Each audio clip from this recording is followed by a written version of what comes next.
Halo Rank Squad and KTM Lovers, balik lagi di channel YouTube kita Monkey World Garage TV, masih bersama gue Herman Enrique. Oke guys, sekarang kita bakalan ngebahas satu motor terbaru dari KTM yang sebetulnya udah lama ada, ya kan? Udah sekitar 2-3 bulanan ada di Monkey World Garage, dan kita pernah review untuk yang kakaknya, yang kubikasinya lebih gede, ya kan? Tapi yang ini kita belum sempat, dan banyak banget permintaan teman-teman untuk nge-review si Duke 250 Gen 3 2024.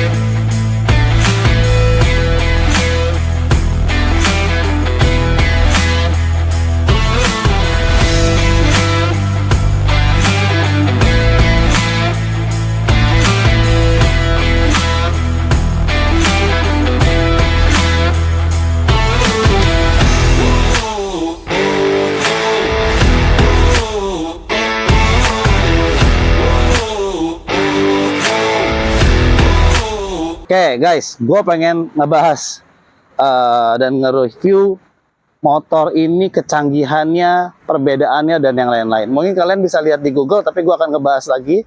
Gue akan sharing informasi sedikit dan edukasi tentang motor ini. Oke, Gen 3 ini, si Duke 250, ini jelas kalian bisa lihat tampilannya. Udah berubah total.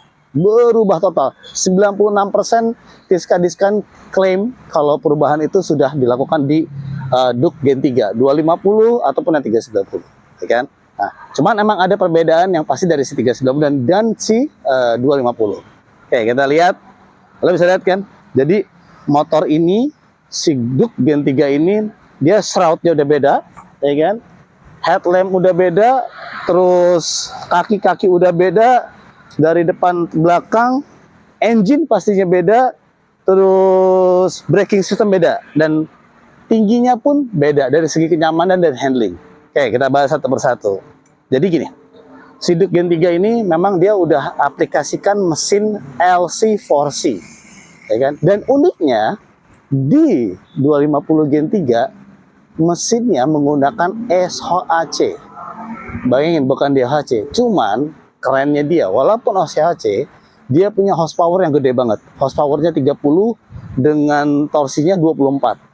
Jadi buat gue gede banget, dan memang pada saat gue rasain pun dia tarikannya di tengah ke atasnya itu lebih berasa. Emang untuk bawahnya agak smooth dengan karakter SHC-nya, tapi untuk tengah atasnya itu jauh lebih responsif, ya kan? Jadi itu perbedaan yang paling signifikan dari si 250 ini.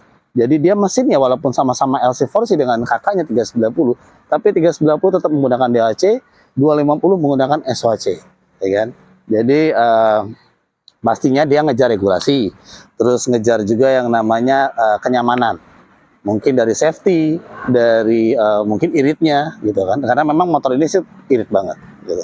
Udah nggak gunain yang namanya kabel gas, jadi sudah throttle by wire atau ride by wire, jadi lebih responsif. Itu yang seperti gue bilang tadi, walaupun memang dengan karakter SHC, dengan CC yang benar-benar 250, dia 249 sekian kalau nggak salah CC-nya, itu karakter bawahnya memang ini agak sedikit lebih smooth, agak delay, tapi di tengah sama atasnya itu responsif, ya kan?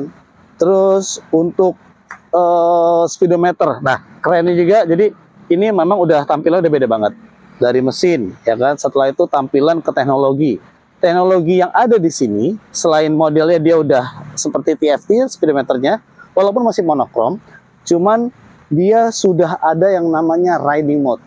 Jadi riding mode-nya ada road dan supermoto gitu. Jadi kalian bisa matikan ABS belakangnya, rubah supermoto agar bisa di slide, ya kan? Nah, itu yang memang bisa dibilang udah beda banget ya. Terus dari modul kanan kirinya juga udah beda banget. Dia modulnya udah kayak big bike banget, ya kan? Terus udah ada hazard akhirnya. Terus spionnya aja, ini spion standarnya big bike, standarnya 1290 Super Duke, ya kan? Jadi spionnya dapat spion big bike. Terus abis itu suspensi, Oke, kita turun ke suspensi. Jadi kita bahas dulu. Tinggi gue 175. Berat gue itu kurang lebih 89, ya kan? Dengan seat high 800 mm, jadi ini 800 mm untuk seat high-nya, ya kan? Lihat kaki gue napak kan? Napak banget, pas. Dan pada saat gue naikin, tuh tekukannya pas banget di shroudnya, di bodi sampingnya nih, pas. Jadi kalau gue ngerasain motor ini handlingnya lebih enak.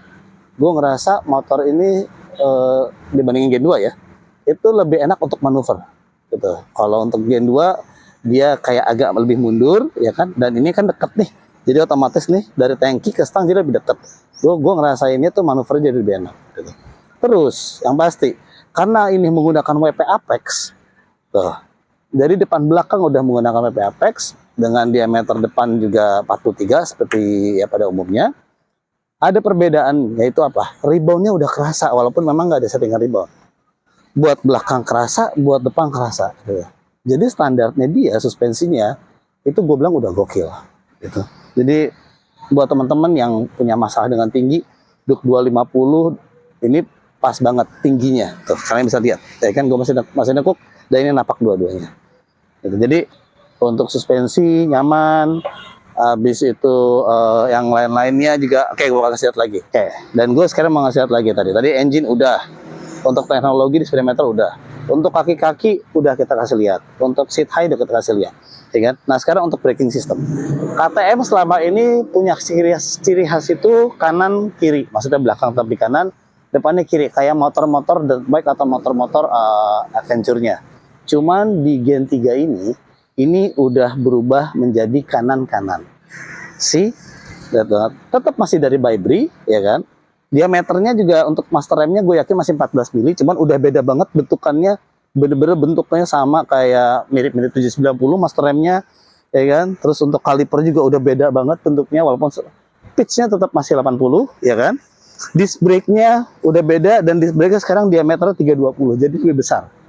Memang lebih besar dibandingin yang 2,5 Gen 2 atau Gen 1, dia 300 mili. Belakang masih di 230, ya kan? Jadi lo bisa lihat perbedaannya, ya kan? Jadi memang kenapa Kiska Design bilang ini 96% beda. Kenapa? Karena memang bener-bener gue lihat ya, subframe contoh. Dia memang depan masih pakai kromoli tubular.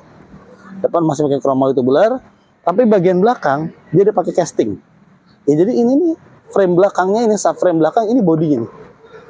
Persis banget kayak kakaknya si Super Duke ataupun 990 ataupun yang terbaru 990 ya, atau 1390 Super Duke.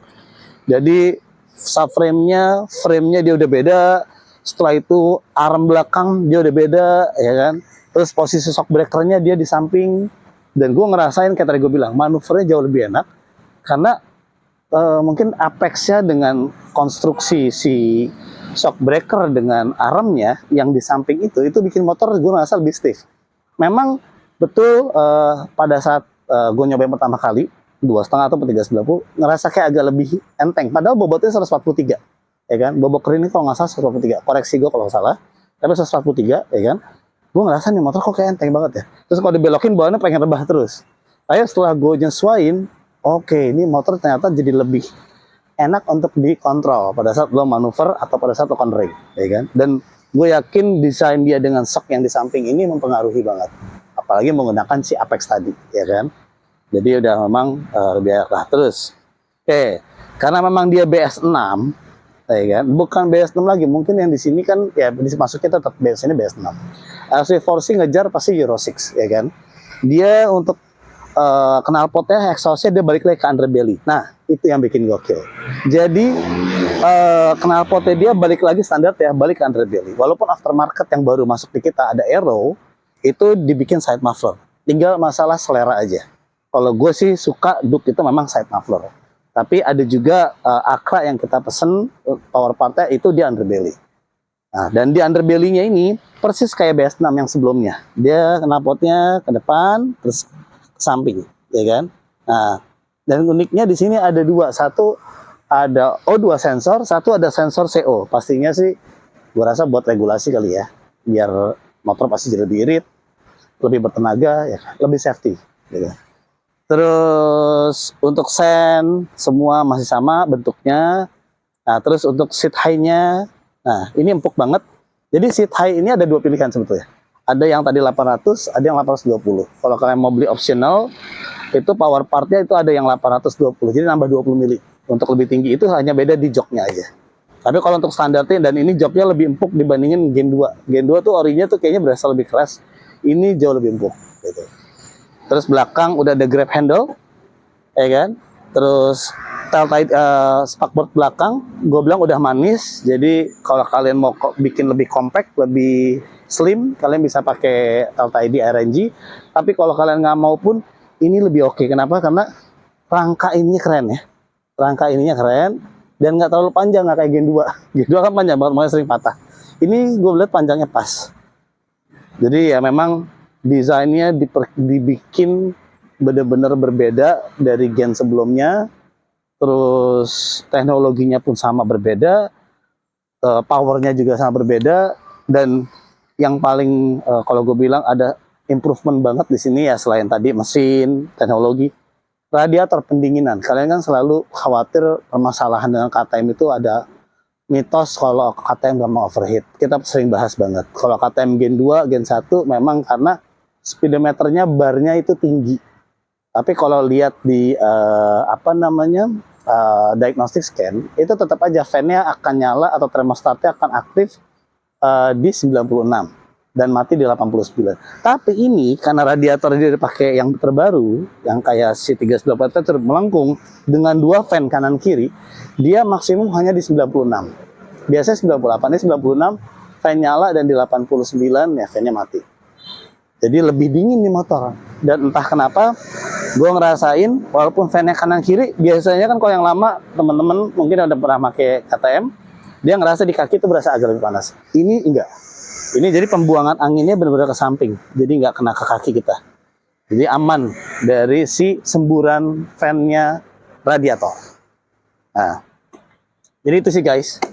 Ini Gen 2 yang jelas baru masuk dan pastinya bakalan lebih oke banget karena harganya kalau gue bilang buat 250 on the road-nya itu di 82.500. Dia ada pilihan warna, ada putih dengan hero color-nya yang orange, ya kan? Itu tinggal selera aja kalian suka yang mana. Buat gue ini pilihan naked yang paling keren saat ini karena belum ada saingannya, ya kan? Walaupun memang KTM dengan karakter satu silinder, cuman ini pilihan yang kalau gue bilang keren dan tidak ada saingannya. So buat teman-teman yang udah mungkin gunain Gen 1 dari 200 misalkan ya, ataupun 2,5-nya, kalian mau upgrade, yes, naik ke sini walaupun cc sama-sama 250, tapi improvementnya banyak banget. Teknologi yang kalian dapat banyak. Habis itu kenyamanan yang kalian dapat juga banyak, dapat banget. Habis itu kerennya, looks-nya pun sama. Gitu. Oke, kalian kalau misalnya kan pengen lihat lebih lanjut, pengen ngobrol-ngobrol, kalau ya tentang KTM ya, apapun itu KTM-nya, atau kalian baru mau gunain KTM, atau mau upgrade KTM dengan CC atau tipe yang lain, kalian bisa datang aja ke Monkey World Garage.